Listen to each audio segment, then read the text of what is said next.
수양의 두 번째 날 워크샵 2 시작하도록 하겠습니다. 먼저 기도하면서 나아가도록 하겠습니다. 주신 아버지 하나님 감사합니다. 이곳에 주님께서 또 허락하여 주셨고 또 주님께서 주신 지혜로 함께 나눌 수 있는 시간을 허락하시니 감사합니다. 이곳에서 함께 나누며 또 생각하고 결단할 수 있는 귀한 시간 허락하여 주시기를 원하며 주 예수 그리스도 이름으로 기도드렸습니다. 아멘. 자, 오늘의 제목은 일상의 시각화라는 제목입니다. 참고로 이 주제 제목을 설정한 것은 한 2달 된 것 같아요. 그리고 준비도 한 2달 전서부터 신나게 자료 모으고 해왔습니다. 페이지 수는 약 한 76페이지 정도 돼요. 물론 거기에 그림이 절반이고 글씨는 거의 없어요. 그러니까 편안하게 그냥 투어한다고 생각하시고 들으시면 되겠습니다. 부제로서는 하루를 축제로라는 그 부제를 좀 달아봤습니다. 들어가기에 앞서서 제가 해외는 그렇게 많이 나가보지는 않았지만 그 가까운 나라 일본에 대해서 늘상 궁금한 점이 좀 많이 있어서 2008년도에는 사실은 저기 놀러 갔어요. 스키 타러. 명란이 싸지 안 들어왔죠? 들어왔구나. 얘기하면 안 돼. 그리고 2017년도에는 이제 그 교육을 진행하는 스텝 요원으로 후쿠오카를 한번 다녀왔었고요. 2018년도에는 이제 제가 교육과정, 6개월 교육과정을 들으면서,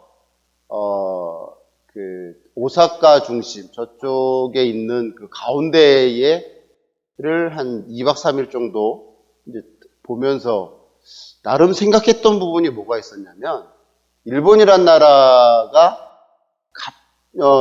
이제 에도, 즉, 교토라는 데가 약 한 260년간 일본 역사에서 유일하게 260년간 평화시대가 있습니다. 그 외에는 사실은 다 전쟁이에요. 사무라이라는 그 이름이 없어지기 시작한 때가 에도 시대예요. 그리고 사실은 이제 일본이 제국주의화 되면서 다시금 사무라이, 요즘에 한창 사무라이 얘기하는 게 사실은 에도 시대에 없어졌던 내용들이 다시금 부활한 겁니다.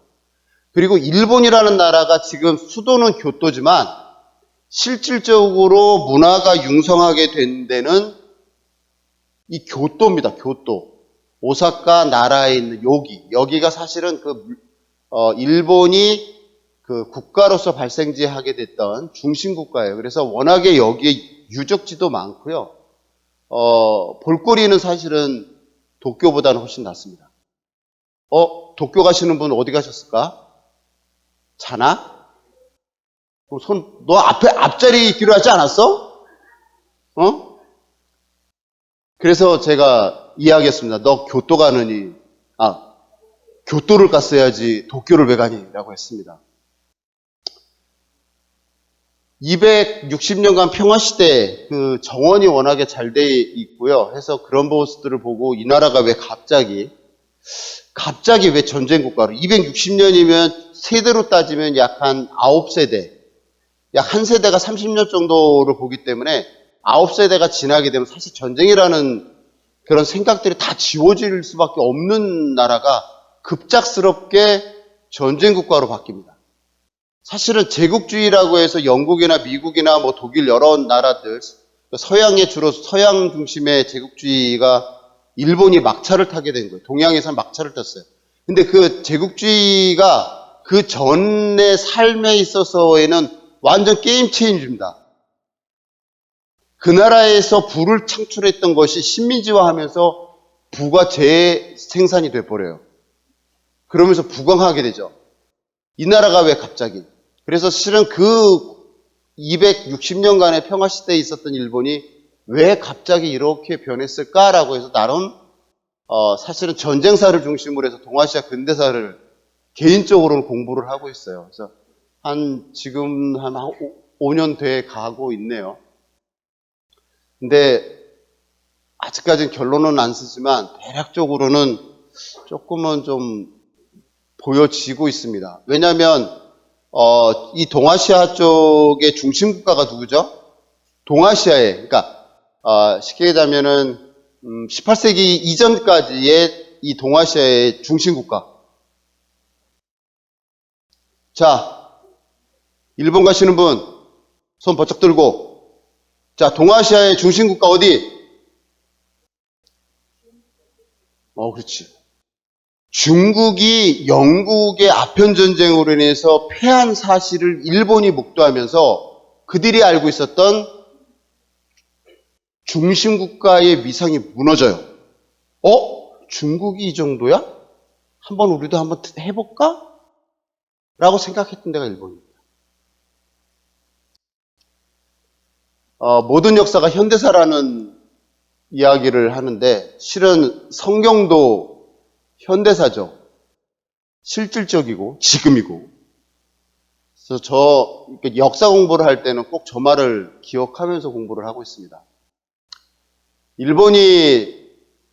제국주의 일본이 차지했던 그 공간입니다. 어마어마하죠? 그럼 조선이라는 나라는 왜 망했을까? 자, 두 번째 질문. 자, 일본 가시는 분. 조선이 왜 망했을까? 일본 때문에. 내 마음엔 안 들어. 실은 제 생각은 결론은 이렇습니다. 조선이라는 나라가 중국의 여러 국가가, 그러니까 왕조가 바뀌는 그런 그 세상의 흐름을 명확하게 판단을 했어요, 사실은. 그런 것을 면밀하게 했기 때문에 비록 조공국가라고는 하지만 유일하게 중국 옆에서 살아남은 국가가 한반도입니다. 잘 그 조율하고 뭐하고 이런 것들을 참 잘했어요. 근데 이 구한말 시대 때에는 사실은 세상의 정세를 세상이 변화되는 모습을 읽었어야 되는데 실은 읽을 눈도 있었어요. 근데 그것을 사실 눈을 감아버립니다. 그리고 사유와 명분에 몰두하다가 물리적인 힘에 굴복한 역사가 일제강점이에요. 그런데 우리나라 일제강점 역사의 이전에 이미 정묘나 병자호란 때 이 일을 겪어요. 근데 그 겪음으로 인해서 배웠던 게 아무것도 없어요. 그냥 고스란히 또 당한 겁니다. 지금 우리나라의 이 생존의 문제, 유일하게 분단국가로 있으면서 이 대한민국이라는 조막 자그마한 나라에 되게 많은 군사적인 집합되어 있어요. 지금 일본도 전쟁국가, 군대를 가질 수 있는 국가로 변모하고 있어요.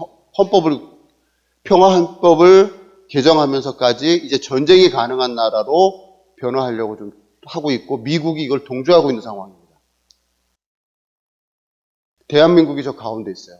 중국, 일본, 미국, 러시아. 요즘 물론 K방산이 잘 나가고 있지만 사실은 화약고는 확실합니다.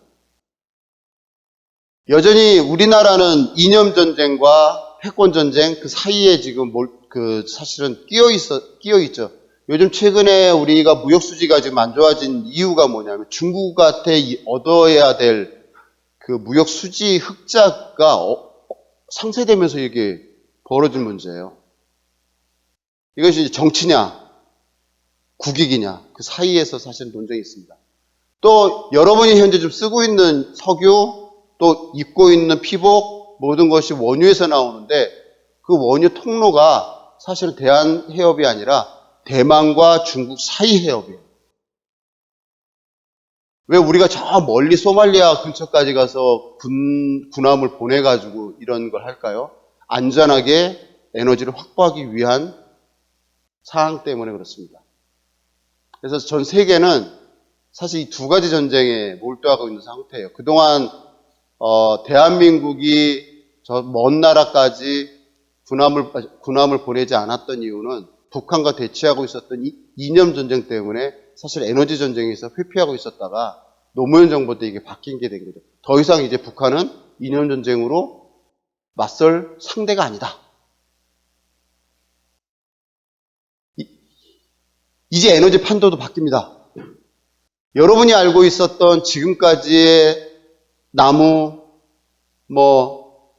LNG, LPG, 석유가 사실은 단위 부피당의 에너지량, 주울량에 의해서 이루어졌던 탄소 기반의 그 에너지원이었다면 지금은 수소 기반으로 바뀌어요. 이것이 왜 바뀌느냐면 단위 부피당 에너지원에서 단위 무게당 에너지원으로 바뀌어요. 판도가 바뀝니다.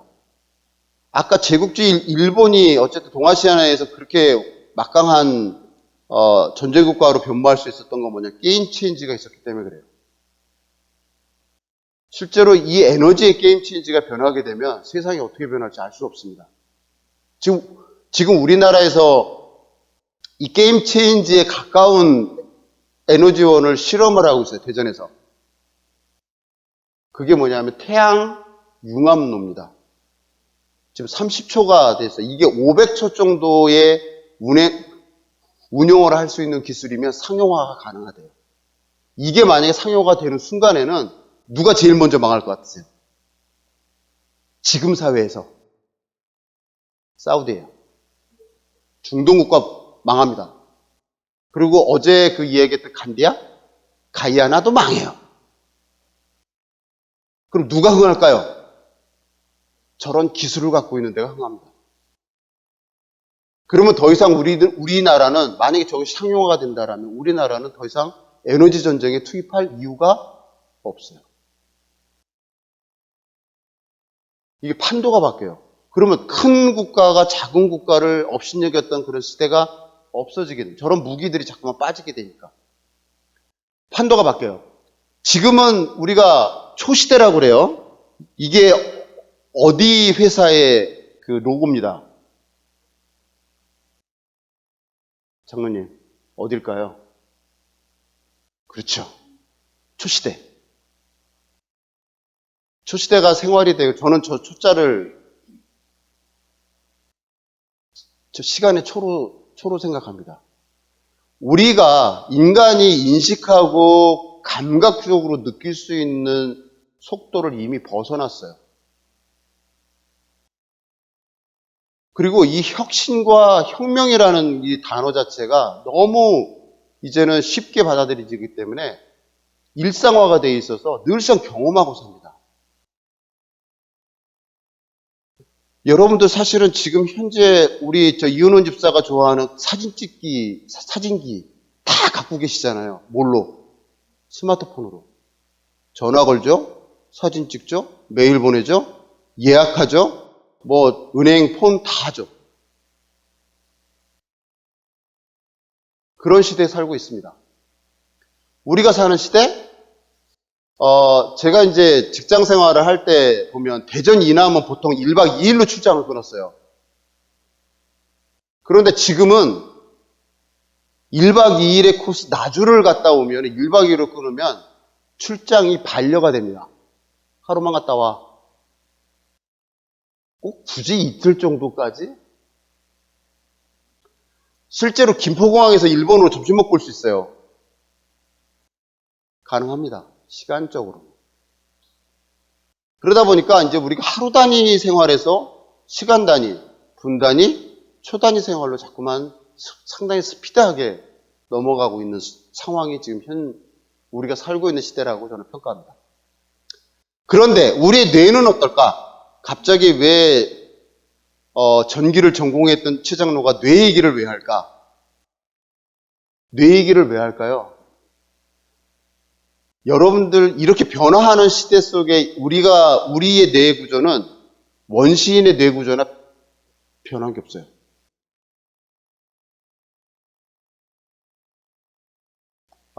이건 제 얘기가 아니고요. 그 뇌과학자가 이야기를 한 겁니다. 여러분들이 늘상 알고 있는 이런 IQ, EQ, PQ 이런 것뿐만이 아니고 사람이 감정적으로 차분하거나 격해지는 그 뇌에 있어서 주로 역할을 하는 데가 편도체래요. 원시시대 때의 이 편도체의 기능이 뭐냐면 갑자기 뭘 하다가 멧돼지를 만나서 도망가야 될 때 이 편도체가 활성화가 돼요.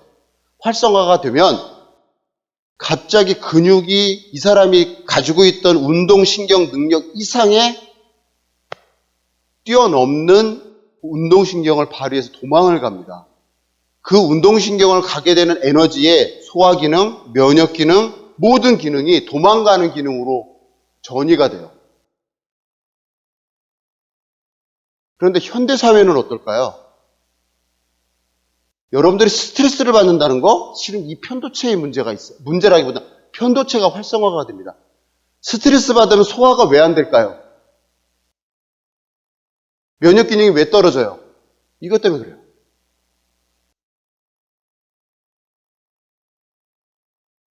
그렇다고 여러분들이 편도체를 떼어낸다? 이것도 말도 안 됩니다. 이 편도체의 기능이 그런 게 있다. 스트레스를 받으면 우리가 이 위험인자를 인식을 해서 막 도망가야 되고 모든 기능들이 여기에 집중되어 가고 있구나라는 것을 아시기만 하면 됩니다. 그래서 이 편도체는 두려움과 공포의 감정을 유발하는 그런 기관이에요. 그리고 이 편도체가 활성화가 되면 실은 격렬한 감정이 일어나게 됩니다. 화, 두려움, 흥분, 열애도 있고 질투, 혐오, 짜증. 여러분들이 운동할 때도 사실은 이 편도체가 활성화가 돼요. 저러다 보니까 우리 이 시대가 다 힘들어. 왜 힘들까요? 참 우리나라도 대단해요. 2년마다 통계청에서 스트레스 검사를 한대요. 비싼 세금 들여서 이런 걸 왜 할까? 보면 그래도 좀 그 스트레스 덜 받는 데가 어딜까요? 주부님 동의하십니까? 동의하시는 분 한 분 계시고 그렇지 않으신 분들이 좀 많네요. 지금 봐서는 전반적인 생활의 54.8%지만 가정은 그래도 좀 그런 스트레스를 안 받는다기보다는 이제 안정적이다고 봐야 되겠죠? 거꾸로 얘기하면 우리가 스트레스를 받는다는 것에 익숙해져 있지만 스트레스를 받는다는 게 아니라 안정적으로, 즉 쉽게 하면 편도체가 안정적으로 유지될 수 있는 공간이 어디냐를 살펴보면 쉽게 이해할 수 있을 거라고 생각합니다. 우린 그래서 머리가 복잡해져요. 머리가 복잡해지면 운동하는 것처럼 되어버리게 되겠죠? 이 서울대학교에서 이런 짓도 하더라고요. 이런 걸 왜 하는지 몰라.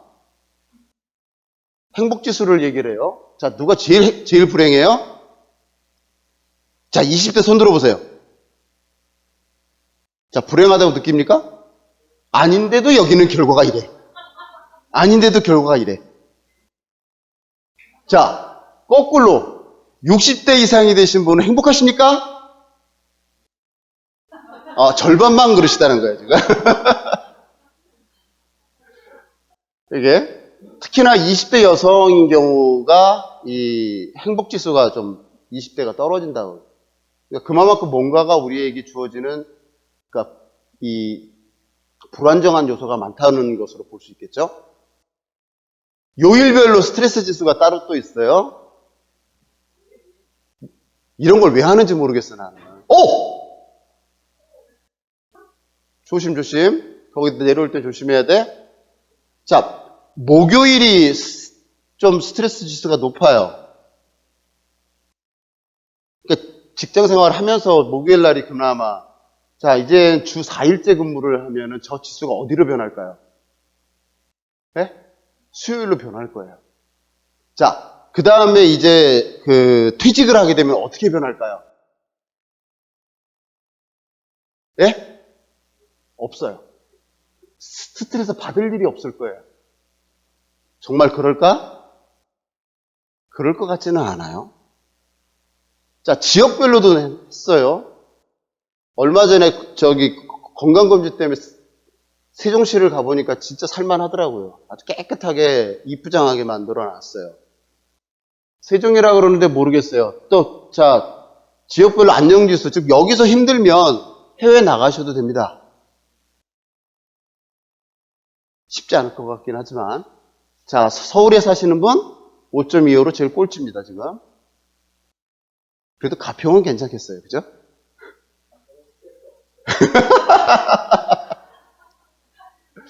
자, 우리나라에서 유일하게 미국이 주도하는 그 영화계에서 상을 받았죠. 처음으로. 이분이 이런 얘기를 합니다.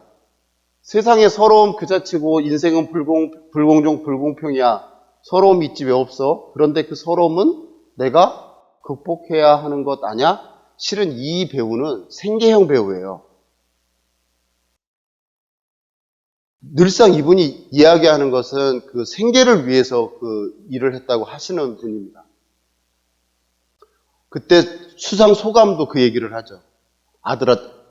그 두 아들이 있는데 아들한테 엄마가 지금 이렇게 열심히 일을 해서 이 상을 받는다라고 이야기를 합니다.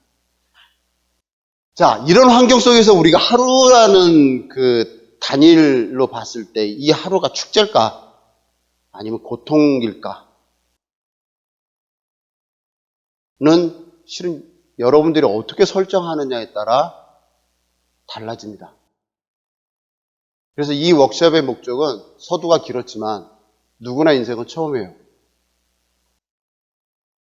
물론 저도 20대가 있었어요. 근데 20대한테 물어보면 20대는 지금 오늘이 처음 사는 겁니다. 그렇지 않겠어요? 물론 저는 살아봤지만 내가 그가 아니기 때문에 그가 처한 여러 환경들을 내가 이해할 수는 없을지도 몰라요. 그래서 나를 어떻게 정의하고 하루를 어떻게 그려보느냐에 따라서 축제가 될 수도 있고 고통이 될 수가 있습니다. 그래서 오늘은 그 실질적인 방법론을 한번 같이 이야기해보고 적용해보는 시간을 가지려고 그래요. 그래서 총 3테마에 너무 길었죠? 이제 빨리 갈 겁니다. 자, 행복할 자격이 있나라는 질문에 여러분들은 어떻게 대답을 하시겠습니까? 행복할 자격이 있죠. 영어가 재밌어요. 행복의 유엔이라는 그 단어 글자 문자죠. 어쨌든 2개만 딱 붙이면 완전 반대말이 돼요. 근데 저 가위로 딱 잘라버리면 또 태피할 수 있는 것 같아요. 우리는 충분히 행복해야 할 자격이 있습니다. 그런데 우리가 무엇을 잃어버리고 있는지 한번 생각해 봐야 될 것 같아요. 행복하기를 원하는데 여러분들은 무엇을 잃어버리고 계십니까? 잠을 잃어버리고 계시나요? 저는 이렇게 생각합니다. 나를 잃어버려가고 있다.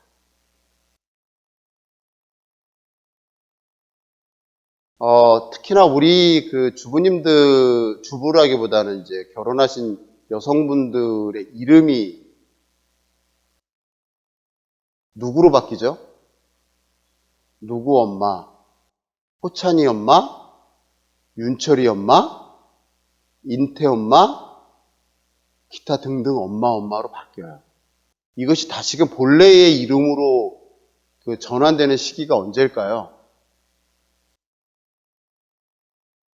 왜 대답이 없으시지?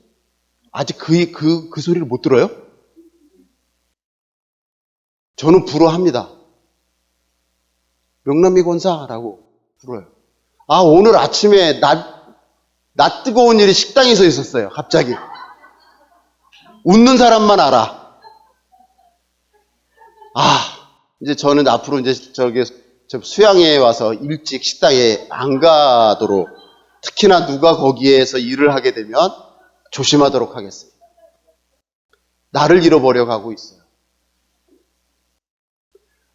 우리가 이제 인식이라는, 의식이라는, 또 존재라는 정의의 흐름에 좀 정리를 좀 해봤는데요. 여러분들이 잘 알고 있습니다. 그러니까 내가 생각하고 있으면 내가 존재한다라는 것이 우리가 다 알고 있는 그 정의잖아요. 이것이 바뀌어요. 지금 요즘에 바뀌어가고 있어요. 느끼면 나는 존재한다라고 이야기를 합니다. 근데 여기서 보면은 참 재밌어요. 감정의 의식의 본질이 뭐냐라는 측면에서 이렇게 이야기한 거예요. 그리고 움직임, 즉 쉽게 얘기하면 그 움직임을 위한 의도의 생성이나 실현이 뇌 기능의 어떤 본래 목적을 갖고 있느냐를 가지고 이야기하는 게 내가 움직이면 나는 존재한다라고 인식을 합니다. 이게 역사적인 흐름이에요, 지금. 자, 아니다. 내가 존재하기 때문에 생각하고 있는 거다라고 이야기를 합니다. 근데 저거를 한번 뭐 자유에너지 원칙과 예측, 오류, 최소화를 무슨 뜻인지라고 열심히 찾아서 읽어봤는데 동치 무슨 소리지 못 알아듣겠어요. 그래서 그냥 썼습니다. 뭐 그냥 위에 것만 인식하면 되실 것 같아요. 최근에 김주환 교수가 이런 얘기를 합니다. 그러니까 나는 소통한다. 소통하기 때문에 존재한다라고 이야기를 해서 어느 정도 학계에서 인정받고 있어요. 그래서 정리를 하면 생각, 느낌, 움직임, 존재, 소통이라는 것을 이야기를 하고 있는 것이 지금 현재 우리가 내 자신이 나를 인식하고 존재하는 것에 대한 정의를 이렇게 사회에서는 하고 있습니다. 그런데 우리가 살면서 살아가면 이런 생각 많이 하죠. 나는 원래 이래. 난 여기까지인가 봐. 나는 이렇게 변화하기 어려워. 라고는 그것을 늘상 입에 달고 살거나 또 그렇게 생각해 오고 있는 건 아닐까. 실은 이거 고정관념 아닐까요? 그냥 어찌 보면 우리가 회피하려고 하는 이야기 아닐까? 그래서 저는 이런 걸 던져보고 싶습니다. 그래, 당연할 수 있겠어. 늘상 우리가 이 사회에서 통용되어지는 관념이니까 당연함 속에서 우리가 질문을 하나 던져보려고 하는 거죠. 자, 질문입니다. 여러분들 선택하세요. 이 둘 중에 하나. 또 둘 중에 하나를 선택하라면 이게 좀 그래. 자, 1년에 100점짜리 커다란 행복 한 번을 경험하는 것과 1년에 10점짜리 행복을 10번 경험하는 것. 여러분들은 어디를 선택하시겠습니까? 자, 다른 얘기로 하면 1년에 로또 100만원짜리 하나 딱 당첨되는 거 하고요. 1년에 10번 10만원짜리 로또 당첨한다고 생각하시면 돼요. 어느 쪽?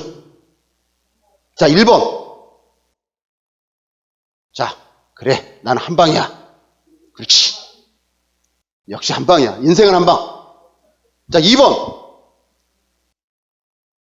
자, 1번 되신 분한테 한번 여쭤볼게요. 왜 1번을 선택하셨습니까?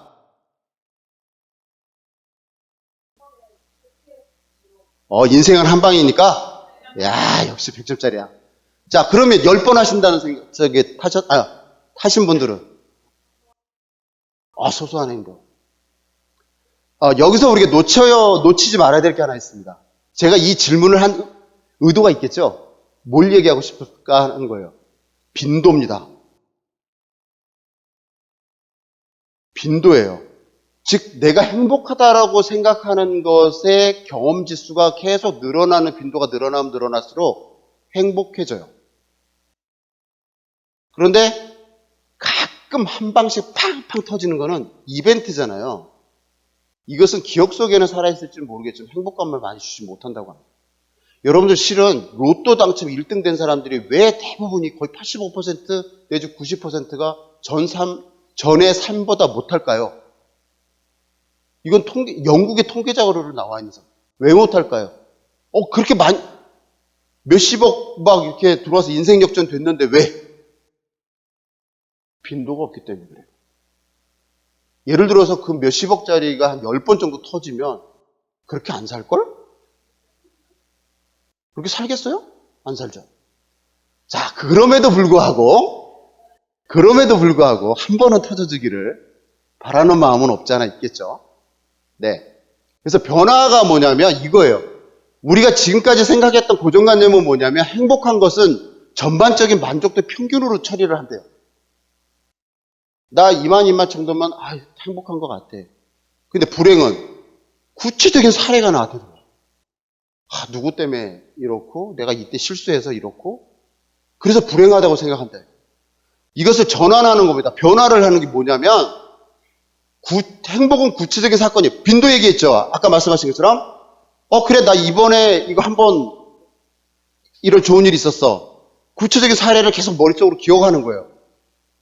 그리고 불행은 그냥 평균적인 상태로 한번 만족도를 평균화시켜버리는 거죠. 될라나 몰라. 아직까지 몸이 안 와닿으니까 그렇죠. 그래서 우리 전환해야 될 게 뭐냐면 불행의 구체적인 사례를 자꾸만 끄집어내려고 하기보다는 내가 행복하다고 하는 사실을 계속적으로 만들어내고 경험하는 게 중요하다라는 거예요. 수양회에 오면 왜 행복할까요? 순표 형제 맨 앞자리에 앉았으니까 왜 행복할까?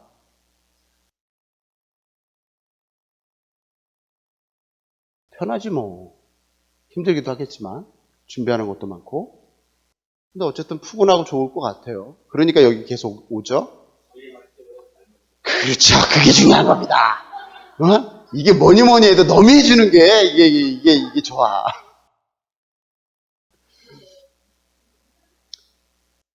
아, 그렇게 생각합시다, 우리. 자, 또 하나 질문 두 개. 여러분들은 나라는 존재를 단수로 생각하시나요? 복수일까요? 단수일까, 복수일까? 증명해 볼까요? 단수. 자, 또. 단수다. 복수다. 조심하세요. 저 복수할지 몰라. 자, 단수는 왜 단수일까요? 단수라고 생각하시는 이유. 이유? 아니, 그냥, 이유라기보다는, 그냥 배워온 지식에 의하면, 아이는 1인칭 단수죠. 예? 그렇죠. 이거 확실한 거예요. 배우는 거 맞죠. 근데 왜 복수라고 생각하시는 분들은? 왜 복수예요? 저 분명히 복수한다고 그랬어요. 왜? 아, 갑자기 복수로 손을 드셨던 분들이,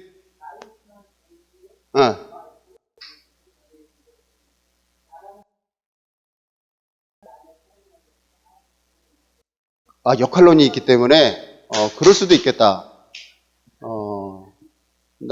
저 오늘 저녁에 가서 내가 복수할 거야, 이제. 그래서 저도 한번 생각해 봤어요. 이게 단수일까, 복수일까? 하나님은 단수예요, 복수예요? 그 생각해 본 적 있으세요? 하나님은 단수. 그죠? 이래서 공부를 해야 돼. 이제 우리가 일반적으로 학교 교육을 받을 때 왜 그러냐라고 왜를 자꾸만 이야기를 해요. 왜? 행복도 왜? 불행도 왜 나한테만? 그런데 이제 좀 변화되는 게 뭐냐면, 변화돼야 될 게 뭐냐면, 왜라기보다는 어떻게? 자, 벌어졌어. 어떻게 해결할 건데? 자, 행복해. 어떻게 다음에 이겼을 때 행복을 유지할 건데? 라고 하는 미래지향적이라기보다는 좀 뭐 전투적일 수도 있겠어요. 어쨌든 우리의 질문을 좀 바꿔보자는 얘기. 질문하는 패턴을 왜라기보다는 내가 이거 어떻게라는 질문으로 변화해보면 낫지 않을까? 회계사 붙었어요? 묻잖아.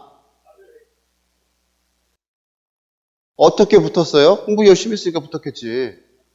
또 서신교회가 기도 열심히 했으니까 붙었겠죠? 어떻게라는 변화가 필요할.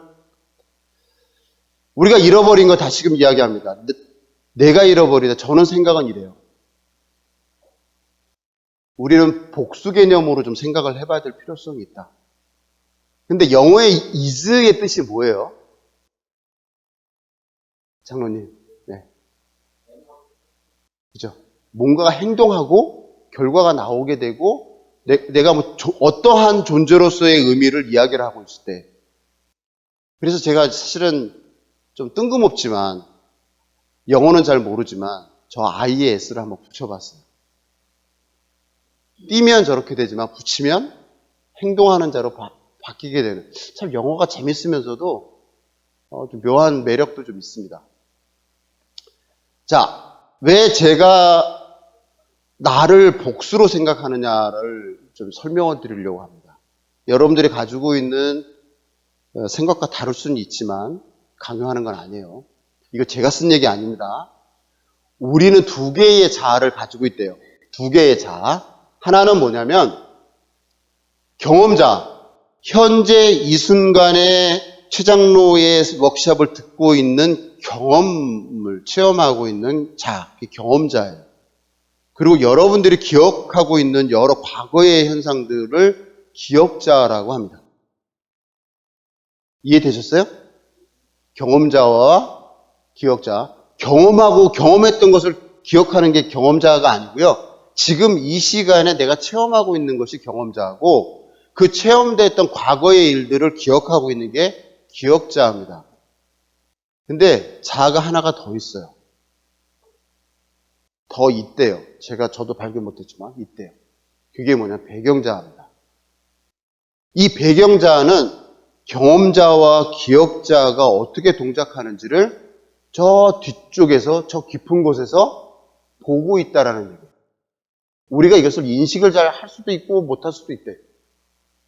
그래서 불교나 어떤 다른 곳에 우리 저 기독교도 있지만 묵상이나 명상 이런 것을 통해서 배경자 속에 자신을 들여다보려고 노력하는 게 그 이유입니다.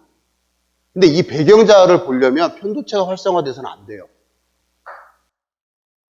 극도로 편도체가 차분하게 내려가야 실질적으로 이 배경자에 가까이 갈 수 있다라고 얘기를 합니다.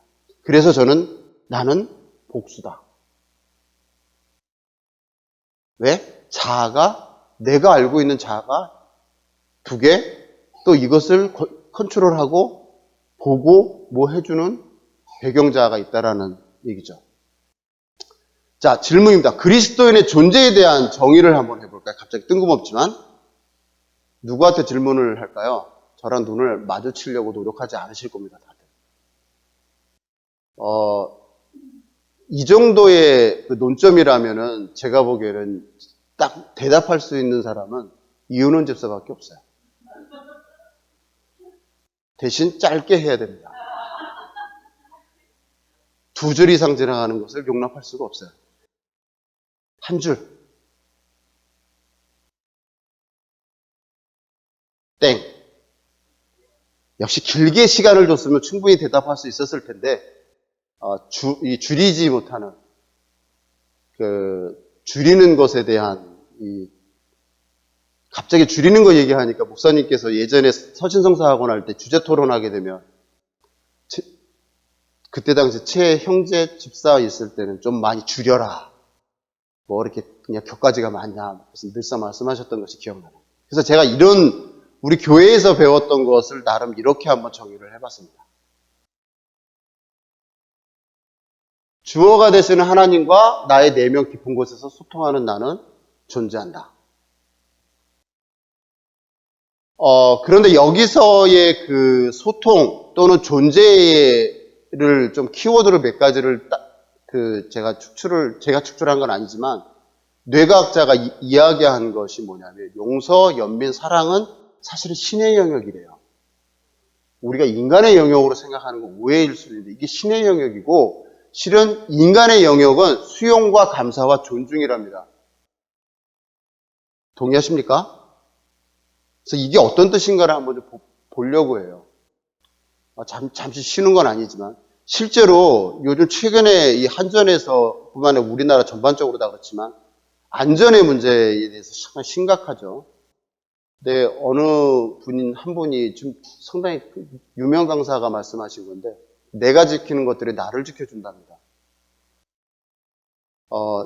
최근도 아니지만 제가 예산에 있으면서 훈련되어 가고 있는 것이 뭐냐면 이제 아침 일찍 출근해서 경건의 시간 하는 게 훈련이 되어 있어. 먼저 가면 그냥 문 열고, 그러니까 서랍 열고, 성경잎표 꺼내놓고, 읽고, 적고, 그리고 나서 그 나머지 일들을 시작을 해요. 이것이 이제 패턴화되어 있다 보니까, 전에 알지 못했던 하나님의 말씀들을 그래도 조금은 더 깨닫게 되는, 이런 것들을 지킬 때와 또 지키지 않을 때의 삶의 패턴이 많이 다른 것을 보게 됩니다. 그래서 실제로 여러분들이 이것을 성경뿐만이 아니고 모든 생활 속에서 여러분들이 지키는 것이 사실 여러분들을 지켜줘요. 자, 건강하고 싶으세요? 쉽죠? 운동하십니까? 안 해요. 안 해. 그걸 안 지켜주는 거예요. 그러네. 건강하고 싶은데 운동하면 그 운동이 나를 지켜줘요. 특히 여러분 청년들 길 가는데 또 복도 내려오는데 핸드폰 보지 마세요. 그거 지키면 다치는 것이 여러분들을 책임져 줄지 몰라요. 엄청 위험합니다. 자, 어쨌든 이런 게 있어요. 그래서 우리의 삶이 그렇다. 자, 무엇을 시각할 거냐? 아까도 얘기했지만 나를 시각하는 겁니다. 나라는 존재를 기준으로 해서 복수 개념에 나와 내 자신, 내가 갖고 있는 여러 경험들을 기준으로 해서 다른 사람과 우리는 실제로 시각화를 한다고 그러면 다른 사람, 나와 연결되어 있는 다른 사람들의 여러 삶들을 이렇게 시각하려고 생각하는데 지금은 그게 아니고 내 자신만, 내 자신을 좀 들여다보고 내 자신 속에서 이루어지는 것들을 시각해서 자꾸만 퍼져나가는 다른 사람과 또 일과 여러 가지 관계를 좀 가져보라고 하는 거죠. 우리가 지금까지 학교 교육에서 늘상 배워왔던 게 뭐냐면 자, 우리는 지식, 사고력, 이해력, 문제 해결력, 기억력, 인지 능력에 집중되어 있는 교육을 받았어요. 그런데 성취 역량의 인성에 있어서의 가장 중요한 기초 체력은 뭐냐면 이겁니다. 끈기, 동기, 진념, 소통, 열정, 회복 탄력성. 자, 전교 1등. 이제 자동이야. 자신감이 충만해. 좋아. 자, 전교 1등 하는데 책상에 몇 분 앉아 있었어?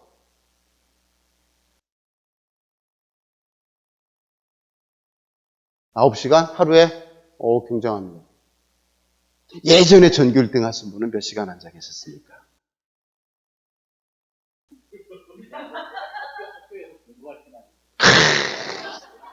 이게 이제 우리가 실장으로 알고 있는 대답이야. 이 교과서적인 대답.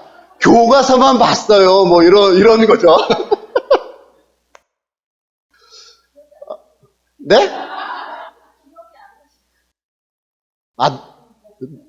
늘상 그러니까? 그럴 수도 있어요.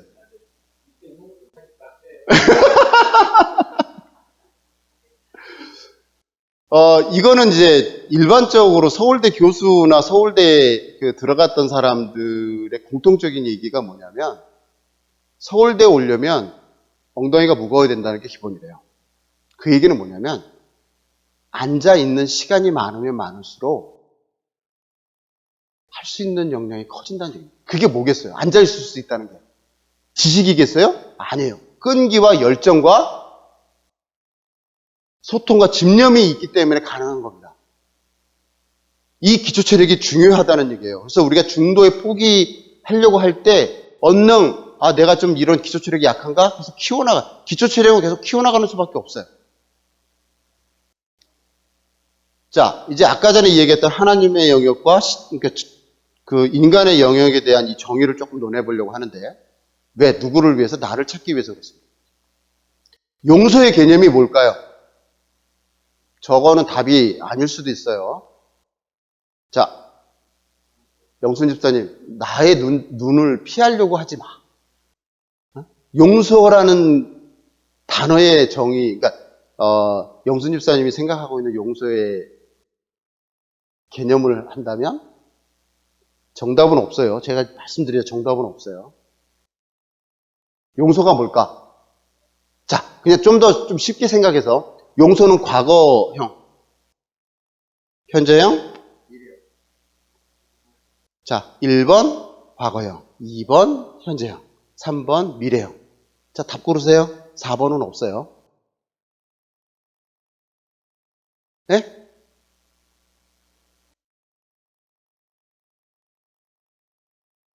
써 있잖아.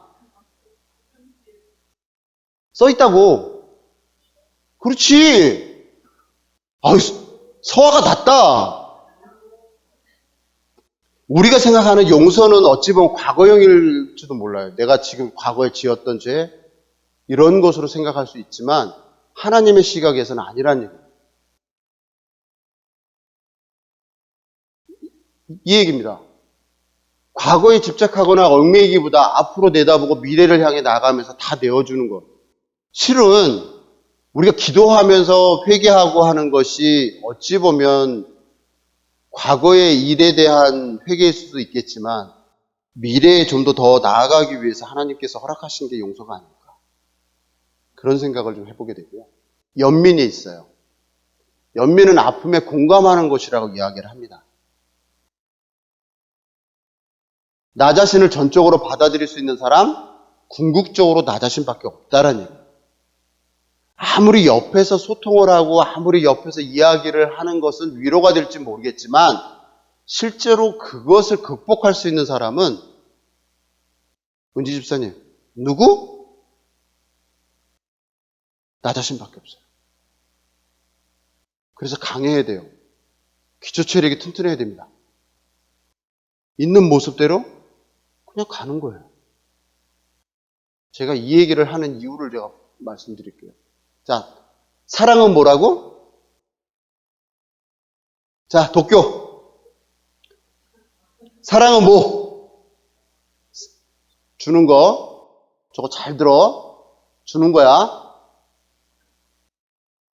상대방이 고통을 겪지 않고 평온하기를 바라는 마음, 상대방의 행복한 모습을 보면서 내가 행복해지는 것. 여러분들이 행복하면 누가 행복하다고요? 하나님께서 행복하세요. 여러분들이 불행하면 하나님 마음 편하시겠다.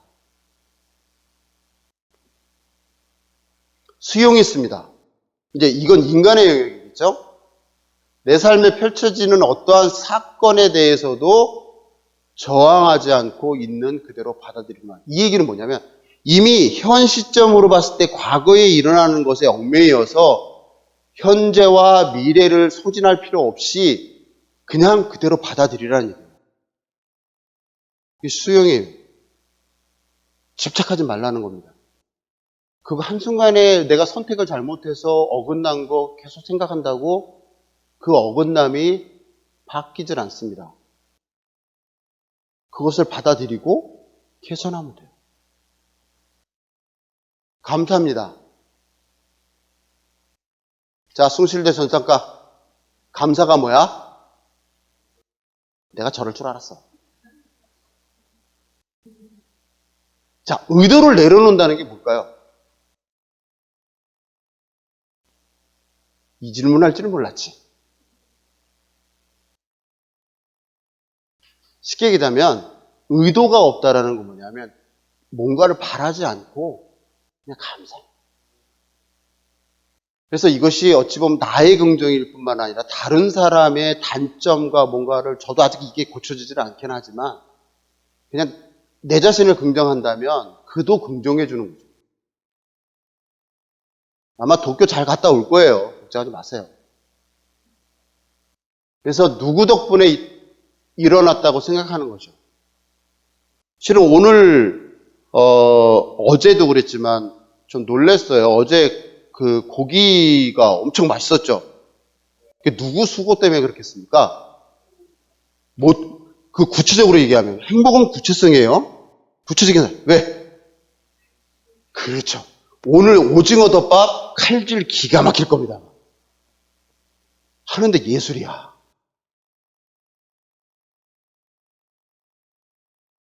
조성수 집사 그 뒤에 있어요? 시집 잘 갔어요. 저는 그렇게 못합니다. 칼질 이게 뭐 되나 뭐. 과일도 안 깎아 먹는데. 존중이 있어요. 존중. 저게 영어로 맞죠? 제가 저게 리스펙이라는 것이 존중이지 아닌지 잘 안 찾아보고 그냥 막 적었는데 존중은 다시 보다라는 얘기입니다. 다시 보다. 우리도 이것은 어찌 보면 과거지향적일 수도 있겠지만 다시 봐주는 거예요. 나를 넘어서는 더 크고 더 높은 더 위대한 어떤 것을 발견할 수 있는 내 자신의 가치를 계속 상승해 가길 바라요. 자, 전교 1등. 다음번 할 때는 뭐가 돼야 돼? 전국 1등이지. 큰일 났어 이제는. 그 험준한 길을 우리는 몰아가고 있는 중이에요, 지금. 틀려도 괜찮아. 네가 하고 싶은 대로만 하면 돼. 그게 존중일 것 같아. 너 1등 해! 하는 게 아니고 네가 하고 싶은 대로 해. 다 인정해 줄게. 아, 요즘 유나가 까불어요. 말 칠게 안 들어. 대답도 안 해. 그래도 인정해줘. 어떻게 이쁘니까. 어저께 이제 그 강촌에서 오면서 윤철이랑 잠깐 이야기를 했어요. 야, 너도 이제 한자 경영대회 가서 장원을 해라. 그러면, 이제 그 얘기 전에 그 장원한 그 고학년, 그러니까 초등학교 6학년생이라고 그랬나요? 아니. 거긴 장원이 없고, 그러니까 저학년은 금상과 은상이 있고, 고학년은 장원, 금상, 은상이 있었던 것 같아요. 거기서 장원한 사람이 이제 손을 들고서는 자기도 그 소감을 하겠다고 이야기하고, 막 여러 사람의 고맙다고. 우리가 늘상 아는, 뭐, 시상식에 나오는 그런 걸 이제 했겠죠. 그래서 제가 윤철이한테 오다를 이렇게 했습니다. 윤철아, 너도 장원을 해서, 누구누구를 얘기를 하면서, 최장로에 대한 감사함을 좀 이야기를 해봐. 윤철이 얘기가 뭐라고 했겠어요? 대답 안 했을 것 같아요. 했어요. 뭐라고 했을까요? 그건 아닌 것 같은데요? 충격받았어. 그럴 수 있을 것 같아요. 뭐 자기가 봐도 아니거든. 그게 가다가 뭐 한 일이 있다고. 그래요, 왜. 자, 그래서 나를 찾는 이제 소통의 개념. 우리가 늘상 하나님 앞에 기도하고 애원하고 또는 하는 이유가 이겁니다. 주님, 저 그때 진짜 힘들었어요. 근데 많이 슬펐고요. 많이 괴로웠고요. 근데 당신 어디 계셨어요? 하나님 찾고 싶었는데 아무 말씀 없으셨네요. 근데 여러분들이 신앙생활 하시면서 느껴지는 게 뭐냐면 그분이 떠난 적 있으신가요? 떠난 적 있으세요? 대답 못 하시는 분이 있구나. 없어요. 그러면서 말씀하시는 게 뭐냐면 제가 이 찬양을 여러 번 집어넣은 이유가 있습니다. 우리의 삶이 아무리 힘들고 어렵고 안 풀리는 것 같지만 하나님께서는 우리에게 이야기하시는 게 뭐냐면 두려워하지 말라. 왜? 두려워하는 순간에는 우리가 냉정하게 차분하게 하나님을 뵐 수 있는 기회를 놓쳐요. 두려움은 편도체를 활성화시켜서 내가 어떻게든 도망가려고 하지 하나님을 바라보려고 하지 않습니다. 하나님께서 이 말씀을 하고 계십니다. 붙잡아 주신다고 말씀을 하시고 계시고 두려워하지 말라. 여러분, 다윗이나 이스라엘이 그 정복의 역사를 보면 늘상 하시는 말씀이 뭐겠어요? 너 가면 잘 싸워 라고 하셨어요? 아니, 두려워하지 말라. 자, 꿈꾸는 아이들 머리 숙인다고 안 부를 줄 알았지. 꿈꾸는 아이들에 있어서의 키워드가 있습니다. 제가 같이 했을 때 키워드가 뭐야? 다시예요.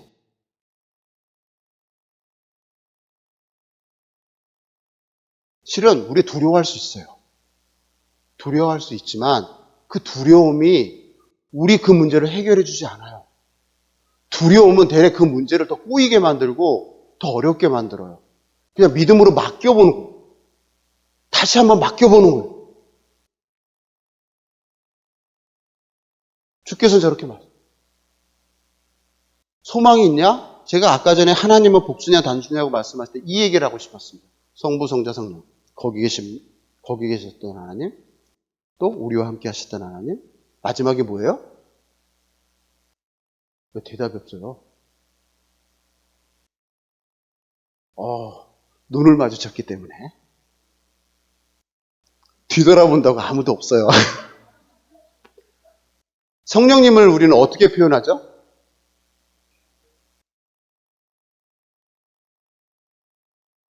내주하시는 하나님으로 표현하고 계시잖아요. 아까 배경자라고 제가 말씀을 드렸어요. 확신할 수는 없지만 성령님이 거기 계시지 않을까요? 우리가 경험하고 체험하고 하는 그 가장 고요한 장소에 성령님이 계시지 않을까요? 그러면 우리가 만나려면 어디로 가야 되겠어요? 내 자아의 그 배경자까지 내려가야 돼요. 그러려면 두려움이 없어야 돼요. 우리 삶 속에서 실은 어려움이 있어요. 없는 거 없죠. 다 있죠. 저는 목사님께서 말씀하셨지만 다윗의 어려움을 그냥 찬양 열심히 하고. 근데 이번에 사실은 다시 한번 시편을 보면서 야, 이분의 고통이 우리가 겪고 있는 고통보다 더했을 것 같다. 다윗의 고통이 정말 우리가 지금 겪고 있는 거의 고통에 비하면 야, 지금 우리가 겪고 있는 거 별거 아닐 수도 있겠다라는 생각을 퍼뜩 들었어요. 그런데 다윗이 그 누구보다도 그 고통 속에서 이겨낼 수 있었던 게 뭐겠어요? 그 두려움을 하나님께로 가져간 거고 하나님께서 어떠한 분이신지를 노래하고 찬양했던 거예요. 그러면 하나님께서 다윗을 만나주실까요? 안 만나주실까요? 만나시고. 배경자입니다. 이것을 시각화하는 거예요. 시각화의 장점이 뭐가 있냐면 현실화시킬 수 있고요. 객관적으로 하고요. 또는 기록 유지가 돼요. 대한민국이 이 정도로 성장했을 수 있었던 기초 체력이 뭘까요? 답은 나와 있습니다. 기초 체력. 송 집사님, 기초 체력이 뭘까요? 대한민국이 이렇게 성장했을 수 있었던 기초 체력. 네. 끈기? 그것도 있습니다. 대한민국은요, 세계 어느 나라에 비유해서 기록을 잘 유지해놨어요.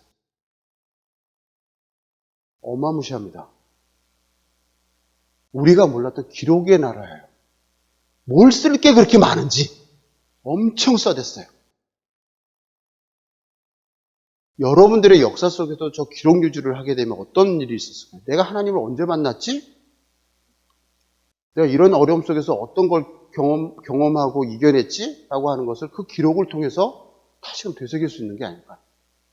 그게 인지장, 기록을 보고 다시금 인지해주고 이런 것들이 우리의 잠재력, 즉 기초 체력을 키울 수 있는 것이라고 저는 확신합니다.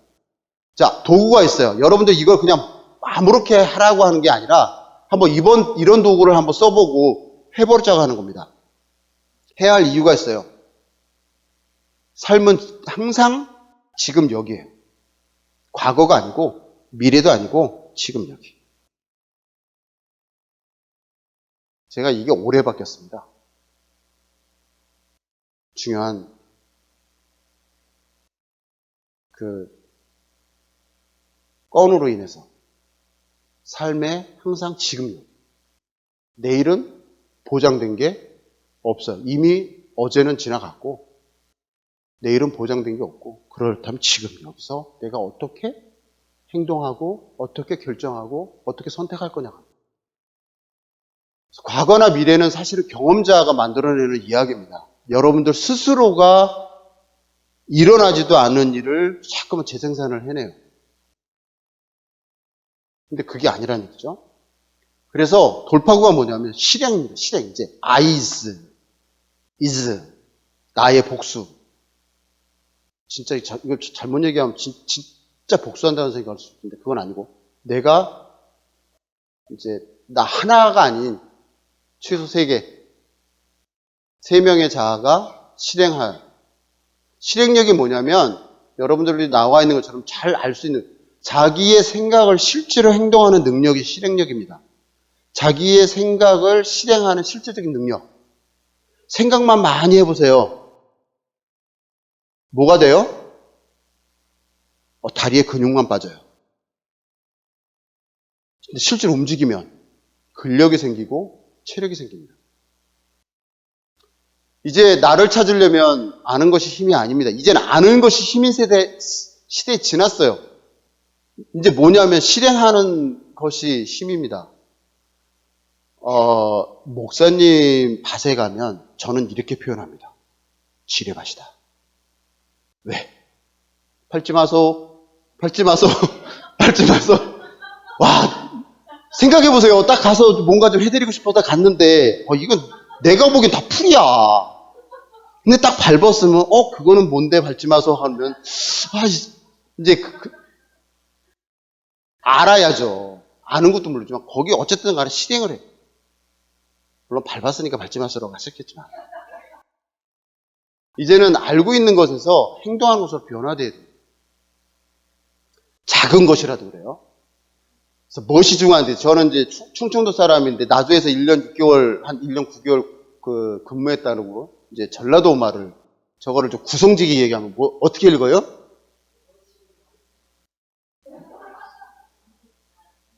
둘 다 전라도지? 옥주에 저걸, 에? 더 세? 그럼 더 센 사람이 저걸 읽으면. 중요한 게 있어요. 중요한 게. 여러분의 상상력하고 이런 여러 가지를 실은 설계도가 중요합니다. 시각화라고 하는 것이 설계도예요. 이게 제놈이 1966년인가 1964년도에 설계한 겁니다.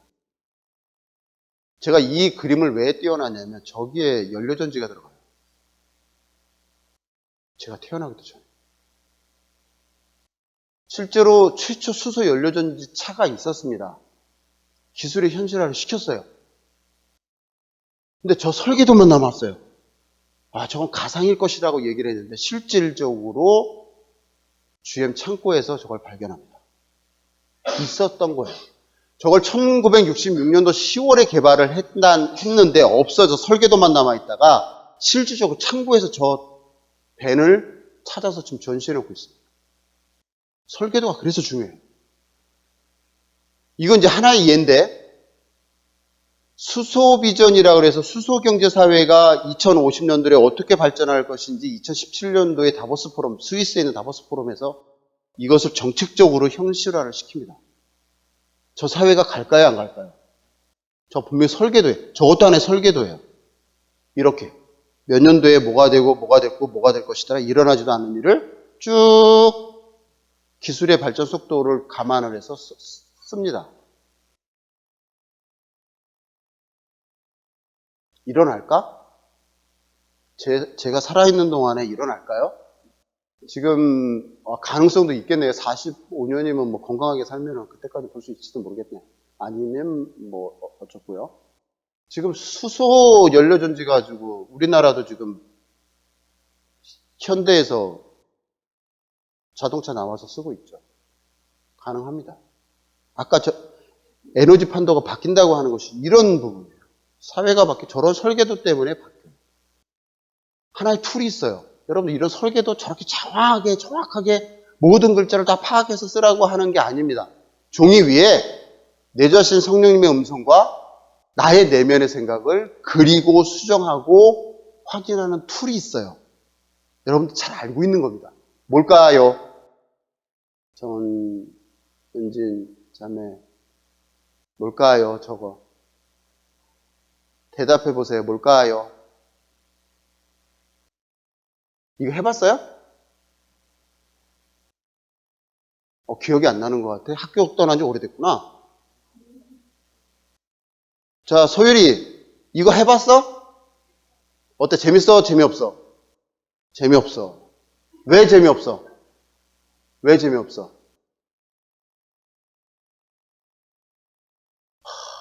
생각해야 돼서. 제가 마인드맵을 실질적으로 한번 우리 지사에 있는 저희 신입사원들한테 한번 해봤어요. 저도 공부하고, 야, 너희들 생각이나 여러 가지 그걸 한번 그려봐. 했더니 실제로 실천에 옮겨요. 옮겨서 실행도 해요. 어떤 친구는 태국 여행을 저런 그림 아주 단순하게 숙박, 이동수단, 시장, 돈 아주 단순하게 써서 해봤어요. 저렇게 복잡하게 그려라는 얘기 아니라 저러한 모델링이 있다.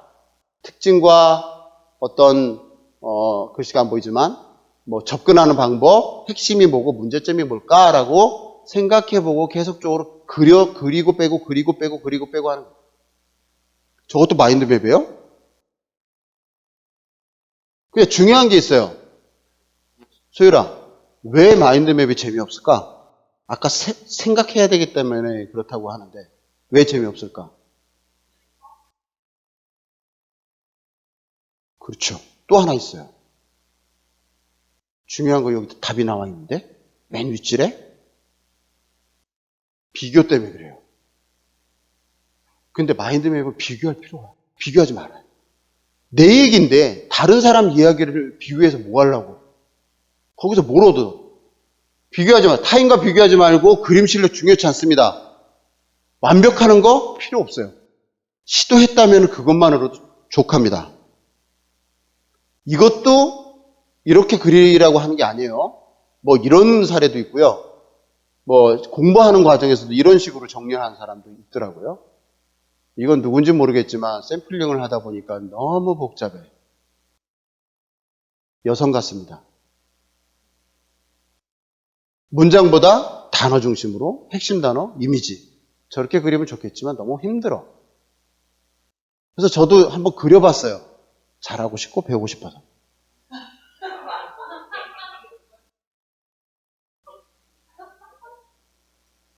이해되세요? 안 보이죠?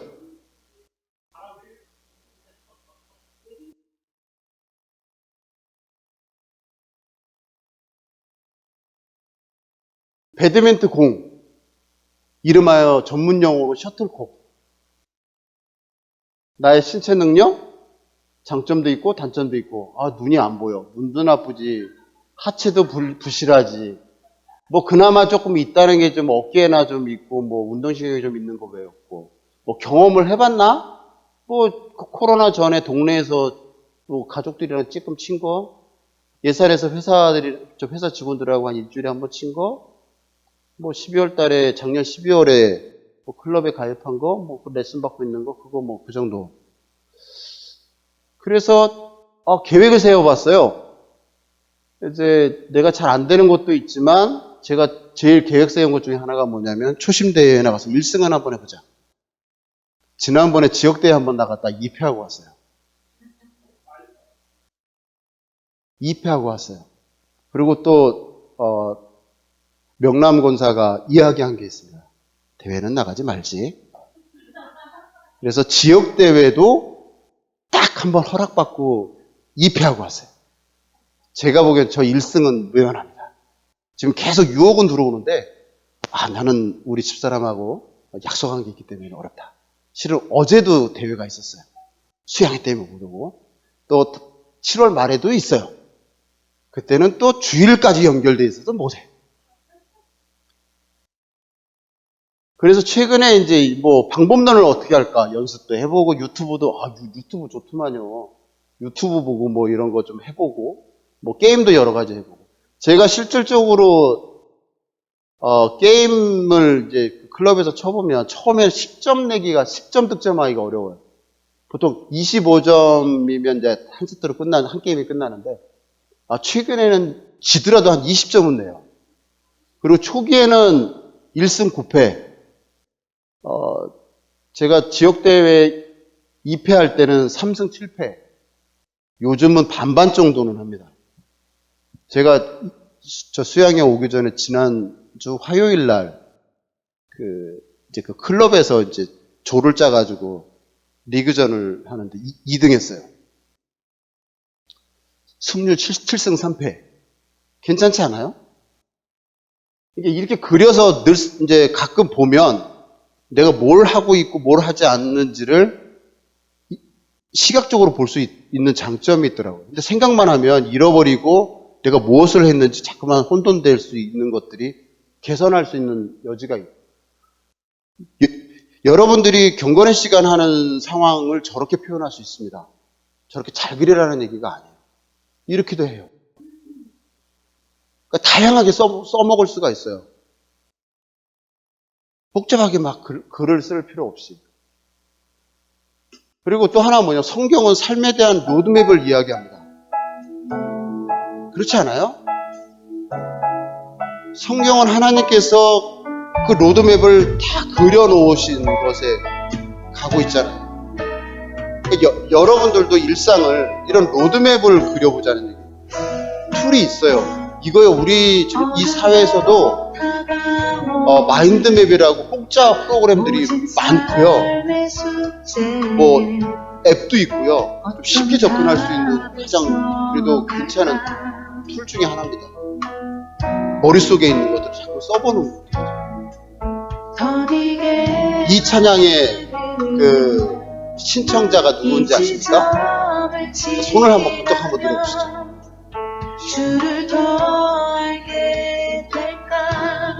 본인이 신청을 해놓고 몰라? 누굴까?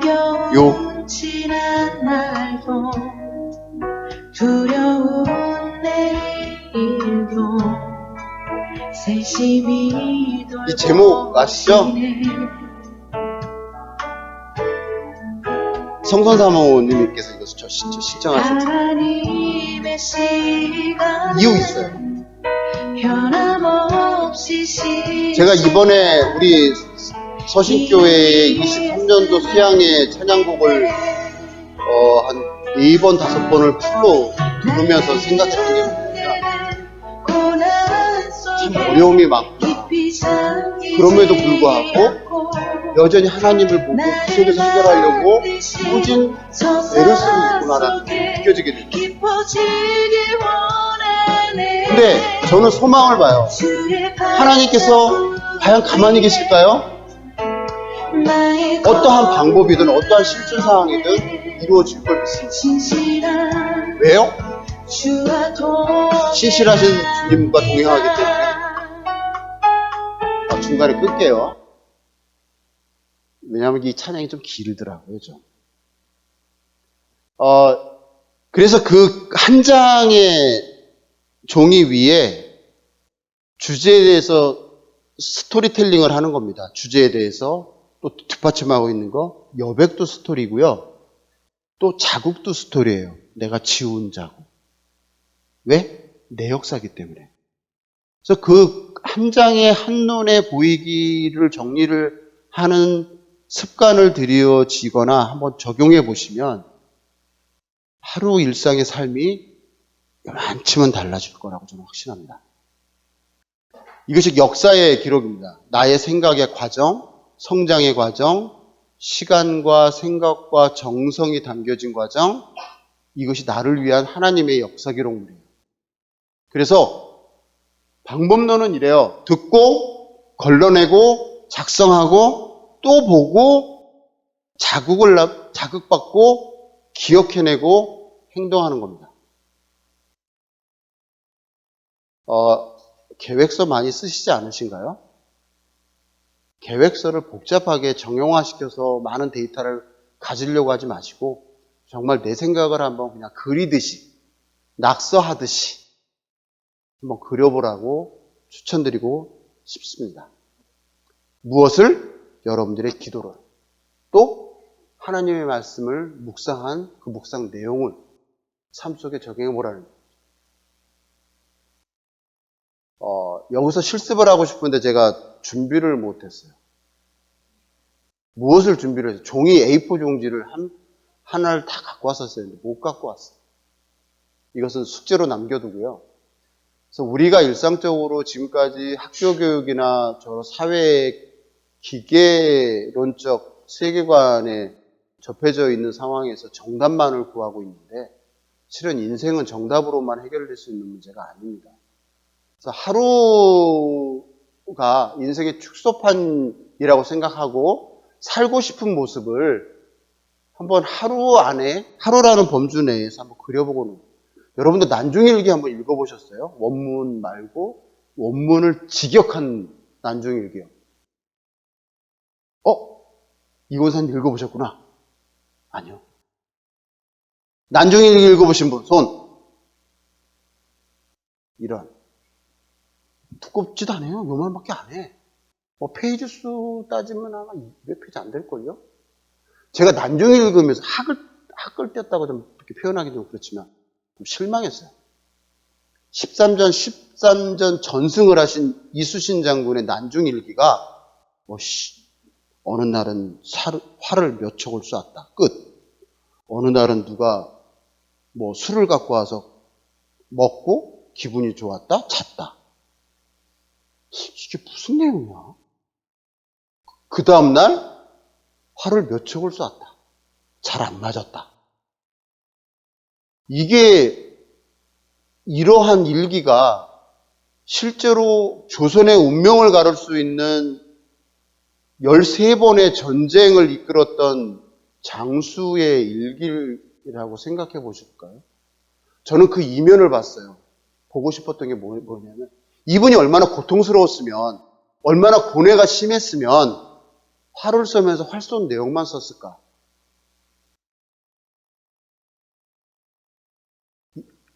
역사 속에 있는 한 인물이지만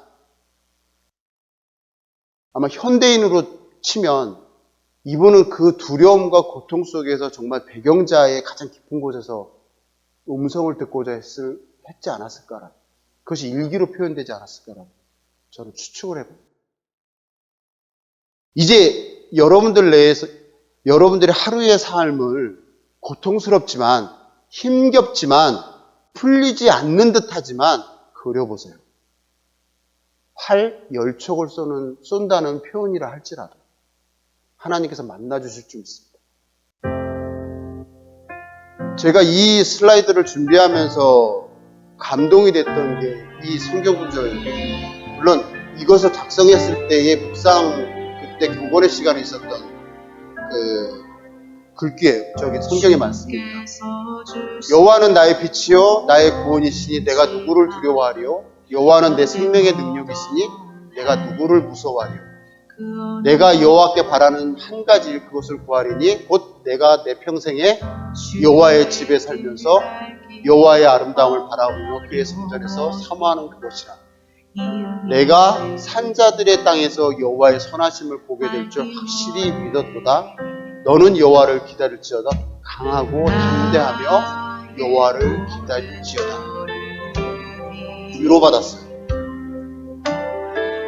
그렇구나. 우리가 찬양을 곡을 선정하라고 이야기하면서 그 고백이 정말 여러분들의 하루의 고백이 되어요.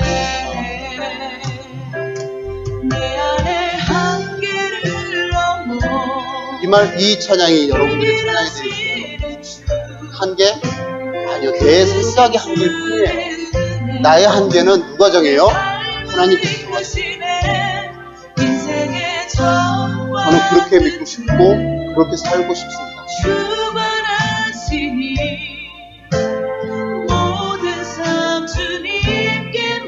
걱정하지 마세요. 두려워하지 마시고. 왜? 여러분들 저 깊은 곳에는 내주하시는 성령님께서 계십니다. 자, 향후 일정이라고 적었지만 여러분들이 한번 실천해 보시기를 바라요. 한번 일단 그려보세요. 잘 그리는 거 중요하지 않습니다. 해봤다는 게 중요해요. 한번 해봤다는 게 중요해요. 굳이 종이에다 적을 필요 없으세요. 여러분들이 갖고 있는 스마트폰에 보면 노트라고 하는 앱이 있습니다. 거기다 적어봐도 괜찮아요. 그리고 주부라면 키친타월에다 그려도 상관없어요. 직장인이라면 이면지도 상관없습니다. 한번 그려보셔요. 그리고 한 달 동안 그려본 것을 한번 실천해보고 수정해보세요. 그리고 3개월 후에는 나의 길을 정해보시기를 바랍니다. 제가 책을 읽으면서 좋아하는 그 단어가 하나 있습니다. 회복 탄력성입니다. 아마도 하나님께서 우리를 두려워하지 말라고 하신 것은 그 회복 탄력성을 강한 기초 체력으로 삼으시기 위한 말씀이지 않았을까라고 저는 확신해요. 그래서 저도 부족하고 연약하고 어려움 많고 해결해야 될 여러 문제들이 있지만 그럼에도 불구하고 내면 속에 내주하시는 하나님만을 바라보기를 원하고 그분의 음성을 듣기를 원해서 실은 불어 차분해지려고 노력을 해요. 격렬하게 내 마음을 요동치게 하려고 하지 않고, 그래, 오케이. 여기까지 온 것만도 은혜야. 여기까지 온 것만 해도 하나님께서 나를 기뻐하실 거야 라고, 뭐 이걸 근자감이라고 할 수도 있겠지만 그런 믿음을 가지고 한번 내려놓는 거죠. 그리고 차분해져 버려요. 그 안에 하나님께서 나에게 뭐라 말씀하시는지를 고요히 듣고 적고 실천해 버려요. 서신의 이 역량이 있음을 믿습니다. 왜냐하면 공교롭게도 하나님께서 은혜 주셨다고 저는 확신하는데, 서신에 와서 수양회를 이렇게 운영했다고 하기는 좀 그렇지만 좀 주도적으로 일을 할 수 있었던 이런 그 기회의 장들이 횟수로 몇 년인지 모르겠어요. 한 20년 넘었나요? 근데 늘상 새로워요. 주제를 선정하고 일정을 주제를 선정하고 이런 건 상당히 고통스러운데, 실은 저희가 몇 년 전에 아마 그런 고백을 했었던 것 같아요. 수양회가 끝나면 그 다음 내년도 수양회를 어떻게 할지를 고민하고 살아요. 그래서 제가 내년 수양회 주제곡을 선정했습니다.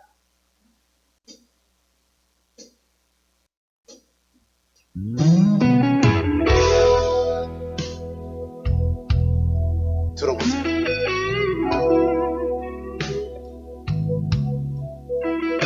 이 고백, 찬양의 고백은 현호 집사가 신청한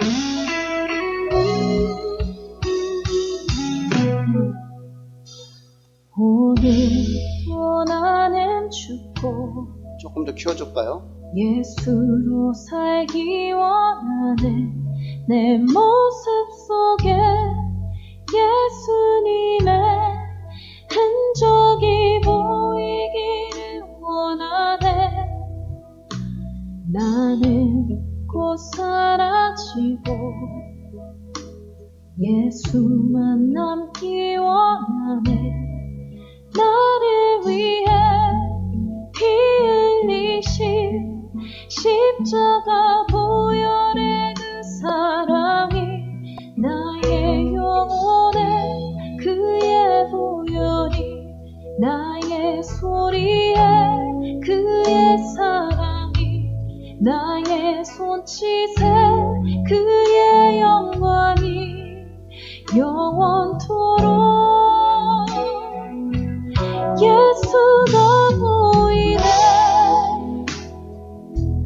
우리 삶 속에서 예수가 보이네. 우리 모습 속에 예수로만 살려본 분이시며 세상과 싸워나가는 우리 모습 속에 예수가 보이네. 오늘 원하는 축복 1년 후에 여러분들의 모습이 이런 모습이 되지 않을까 생각이 듭니다. 하나님께서 올해보다는 좀 더 하나님의 모습, 성숙되어져 가고, 또 그런 모습이 여러 고백으로 나타나지게 되고, 기도로 나타나지게 되고, 또한 일상의 삶 속에서도 나타나게 될 줄 믿습니다. 지금 여러분들이 처한 모든 것을 그냥 있는 그대로 받아들이시고, 그래서 하나님의 흔적이라고 믿고 고백하고 한 걸음 나아가는 그러한 서신의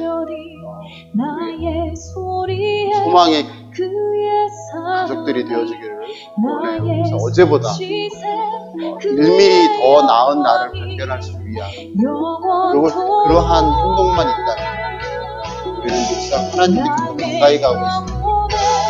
확신하셔도 틀림없을 줄 믿습니다. 함께 기도하고 마치도록 할게요. 아버지 하나님 감사합니다.